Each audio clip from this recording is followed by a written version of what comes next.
The Secret Garden by Frances Hodgson Burnett. Chapter 15. Nest Building.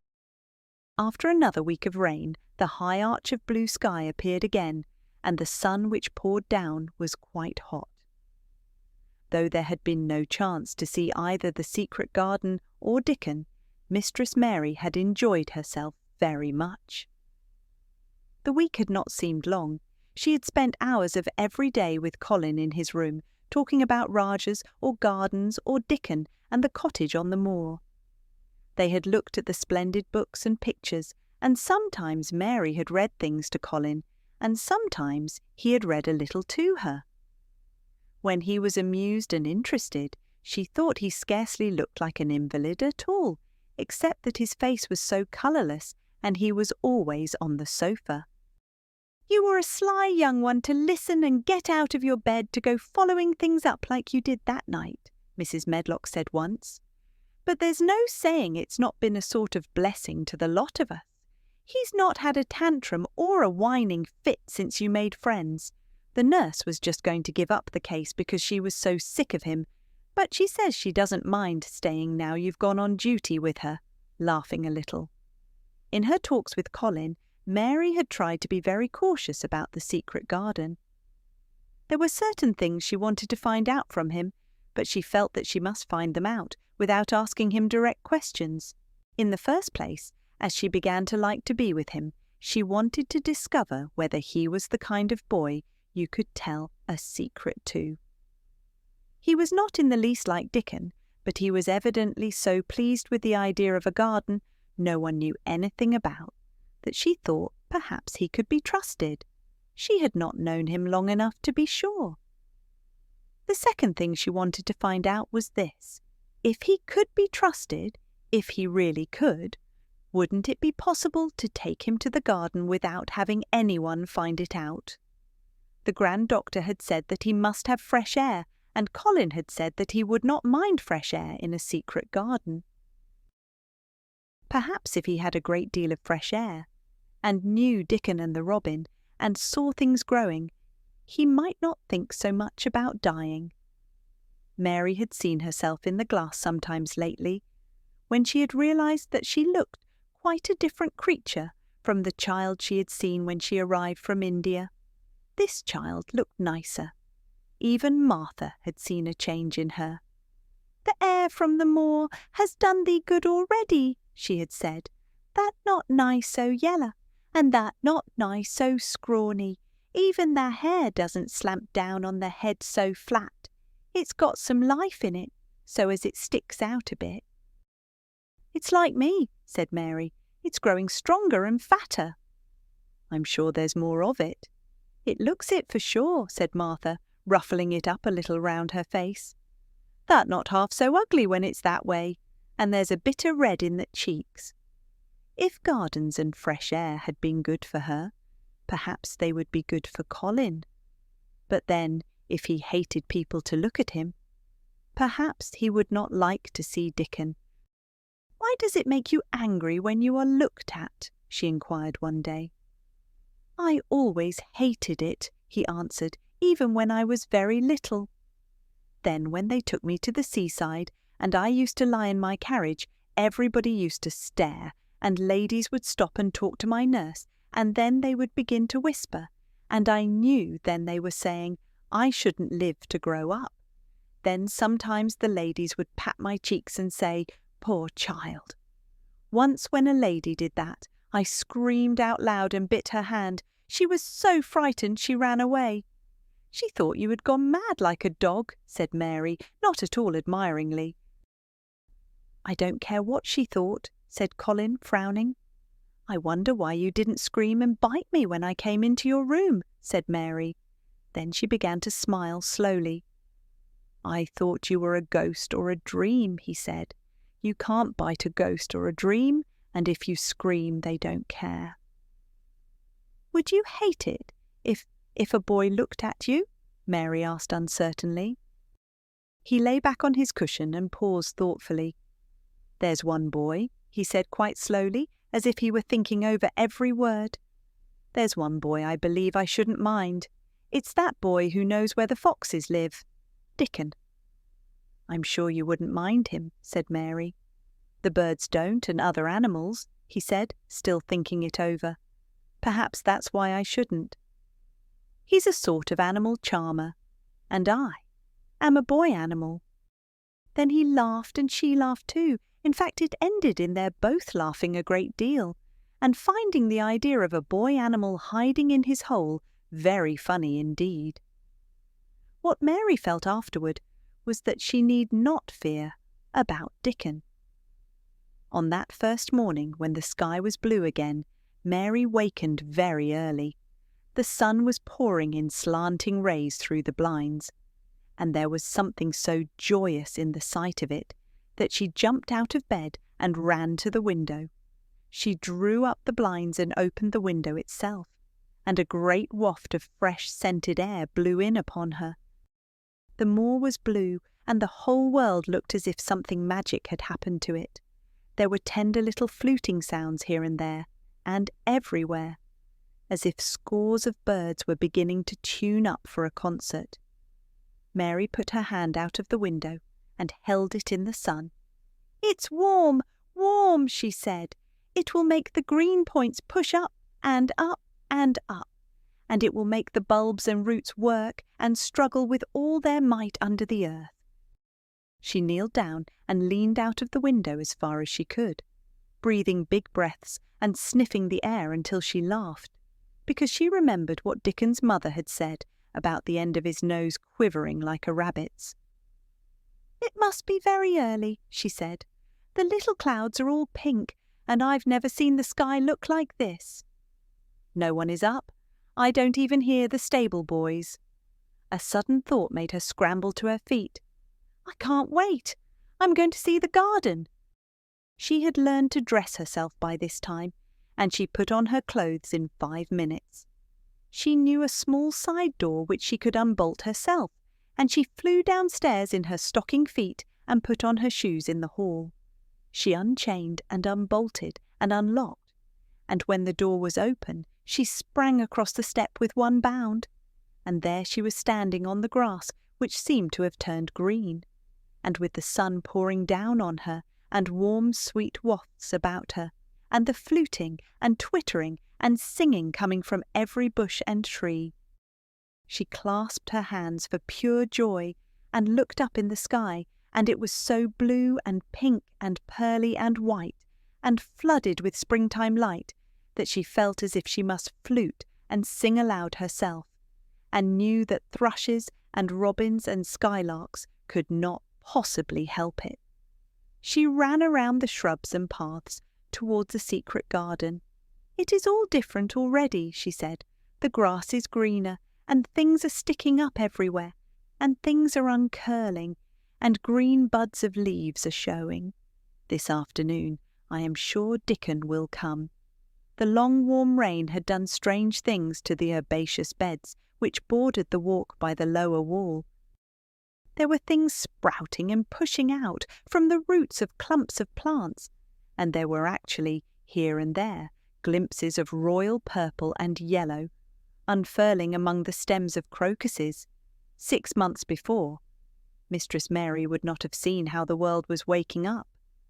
But now she missed nothing. When she had reached the place where the door hid itself under the ivy, she was startled by a curious loud sound. It was the caw of a crow, and it came from the top of the wall. And when she looked up, there sat a big glossy plumaged blue-black bird, looking down at her very wisely indeed. She had never seen a crow so close before, and he made her a little nervous. But the next moment he spread his wings and flapped away across the garden.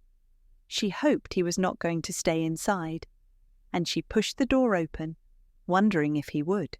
When she got fairly into the garden, she saw that he probably did intend to stay, because he had alighted on a dwarf apple tree, and under the apple tree was lying a little reddish animal with a bushy tail, and both of them were watching the stooping body and rust-red head of Dickon, who was kneeling on the grass working hard. Mary flew across the grass to him. "Oh, Dickon, Dickon!" she cried out. How could you get here so early? How could you? The sun has only just got up." He got up himself, laughing and glowing and tousled, his eyes like a bit of the sky. "Eh?" he said. "I was up long before him. How could I have stayed abed? The world's all fair begun again this morning, it has, and it's working and humming and scratching and piping and nest building and breathing out scents till you've got to be out on it, 'stead of lying on your back." When the sun did jump up, the moor went mad for joy, and I was in the midst of the heather, and I run like mad myself, shouting and singing, and I come straight here. I couldn't have stayed away. Why, the garden was lying here waiting. Mary put her hands on her chest, panting as if she had been running herself. "Oh, Dickon, Dickon," she said, "I'm so happy I can scarcely breathe." Seeing him talking to a stranger, the little bushy-tailed animal rose from its place under the tree and came to him, and the rook, cawing once, flew down from its branch and settled quietly on his shoulder. "This is the little fox cub," he said, rubbing the little reddish animal's head. "It's named Captain. And this here's Soot. Soot, he flew across the moor with me, and Captain, he runs same as if the hounds had been after him. They both felt same as I did. Neither of the creatures looked as if he were the least afraid of Mary. When Dickon began to walk about, Soot stayed on his shoulder, and Captain trotted quietly close to his side. "See here," said Dickon. "See how these is pushed up, and these, and look at these here." He threw himself upon his knees, and Mary went down beside him. They had come upon a whole clump of crocuses, burst into purple and orange and gold. Mary bent her face down and kissed them. "You never kiss a person in that way," she said, when she lifted her head. "Flowers are so different." He looked puzzled but smiled. "Eh," he said, "I've kissed Mother many a time that way when I come in from the moor after a day's roaming, and she stood there at the door in the sun, looking so glad and comfortable." They ran from one part of the garden to another, and found so many wonders that they were obliged to remind themselves that they must whisper or speak low. He showed her swelling leaf buds on rose branches which had seemed dead. He showed her 10,000 new green points pushing through the mould. They put their eager young noses close to the earth and sniffed its warmed springtime breathing. They dug and pulled and laughed low with rapture until Mistress Mary's hair was as tumbled as Dickon's, and her cheeks were almost as poppy red as his. There was every joy on earth in the secret garden that morning, and in the midst of them came a delight more delightful than all, because it was more wonderful. Swiftly something flew across the wall and darted through the trees to a close-grown corner. A little flare of red-breasted bird with something hanging from its beak. Dickon stood quite still and put his hand on Mary, almost as if they had suddenly found themselves laughing in a church. "We munnot stir," he whispered in broad Yorkshire. "We munnot scarce breathe. I knowed he was mate hunting when I seed him last. It's Ben Weatherstaff's robin. He's building his nest. He'll stay here if us don't flight him." They settled down softly upon the grass and sat there without moving. "Us mustn't seem as if us was watching him too close," said Dickon softly. "He'd be out with us for good if he got the notion us was interfering now. He'll be a good bit different till all this is over. He's setting up housekeeping. He'll be shyer and readier to take things ill. He's got no time for visiting and gossiping. Us must keep still a bit and try to look as if us was grass and trees and bushes. Then when he's got used to seeing us, I'll chirp a bit, and he'll know us'll not be in his way." Mistress Mary was not at all sure that she knew, as Dickon seemed to, how to try to look like grass and trees and bushes. But he had said the queer thing as if it were the simplest and most natural thing in the world, and she felt it must be quite easy to him. And indeed, she watched him for a few minutes carefully, wondering if it was possible for him to quietly turn green and put out branches and leaves. But he only sat wonderfully still, and when he spoke, dropped his voice to such a softness that it was curious that she could hear him. But she could. "It's part of the springtime, this nest-building is," he said. "I warrant it's been going on in the same way every year since the world was begun. They've got their way of thinking and doing things, and a body had better not meddle. You can lose a friend in springtime easier than any other season if you're too curious." "If we talk about him, I can't help looking at him," Mary said as softly as possible. "We must talk of something else. There is something I want to tell you." "He'll like it better if us talks of something else," said Dickon. "What is it that's got to tell me?" "Well, do you know about Colin?" she whispered. He turned his head to look at her. "What does thou know about him?" he asked. "I've seen him. I have been to talk to him every day this week. He wants me to come. He says I'm making him forget about being ill and dying," answered Mary. Dickon looked actually relieved as soon as the surprise died away from his round face. "I'm glad of that," he exclaimed. "I'm right down glad. It makes me easier. I knowed I must say nothing about him, and I don't like having to hide things." "Don't you like hiding the garden?" said Mary.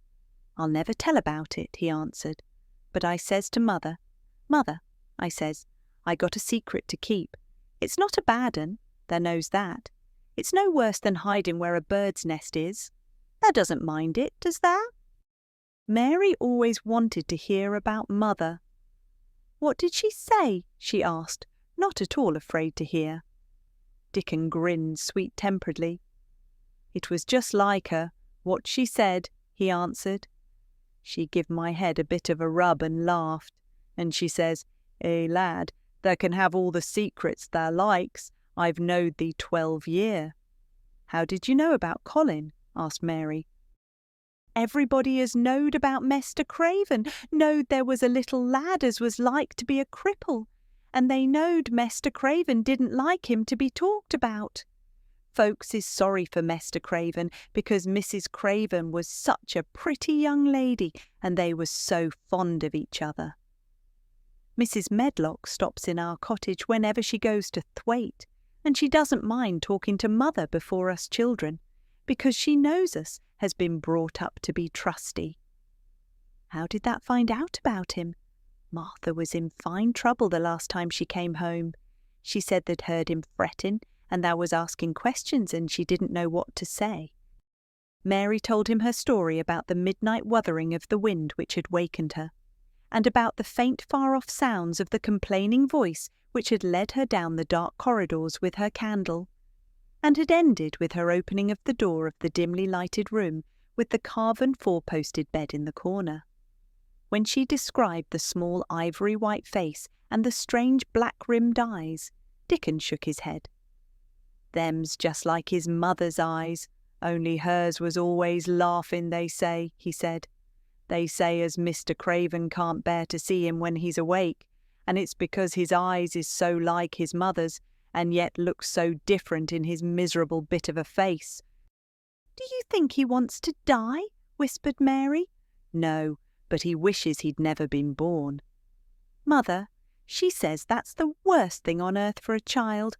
Them as is not wanted scarce ever thrives.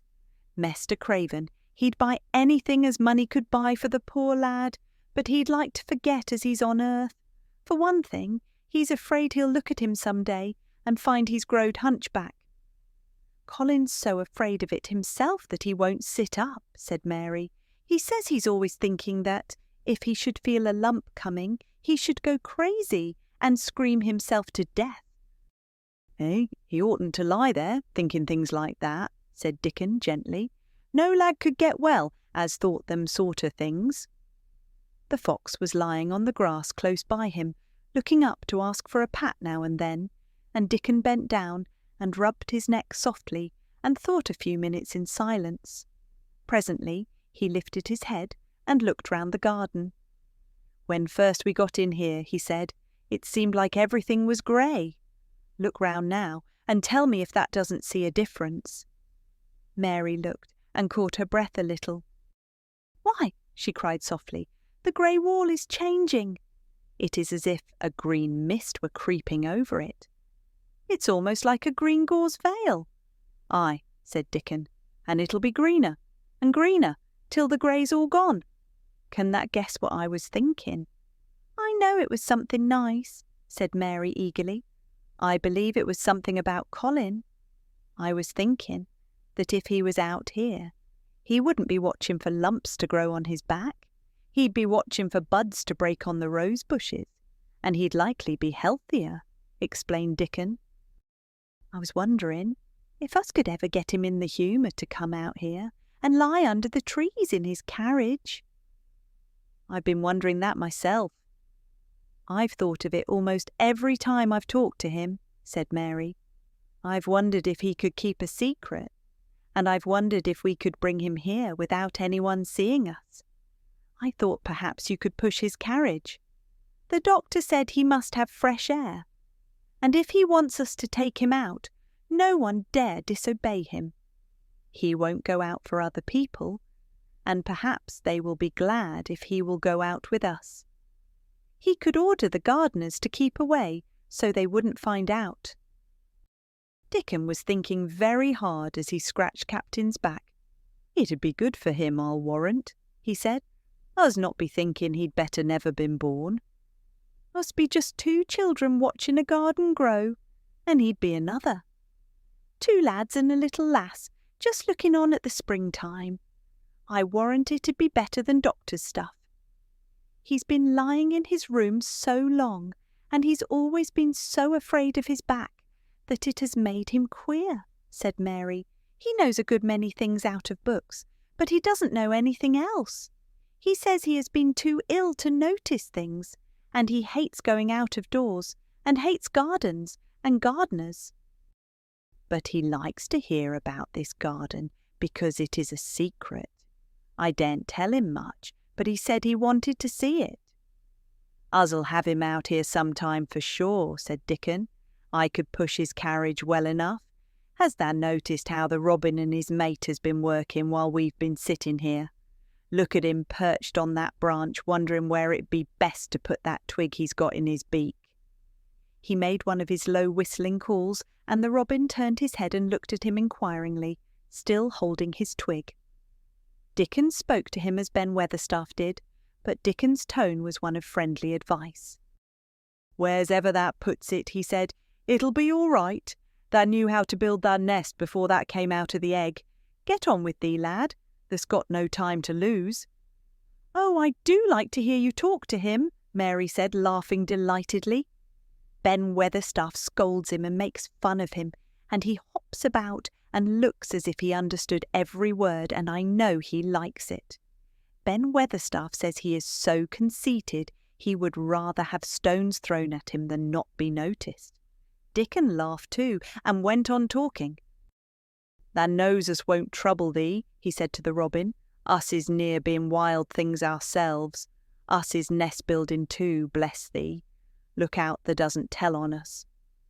And though the robin did not answer, because his beak was occupied, Mary knew that when he flew away with his twig to his own corner of the garden, the darkness of his dew-bright eye meant that he would not tell their secret for the world. And so ends the 15th chapter of Mary Lennox's story. Chapter 16, "I Won't," said Mary, is just around the corner. If you enjoyed this story, please like this video and subscribe so you don't miss the next chapter.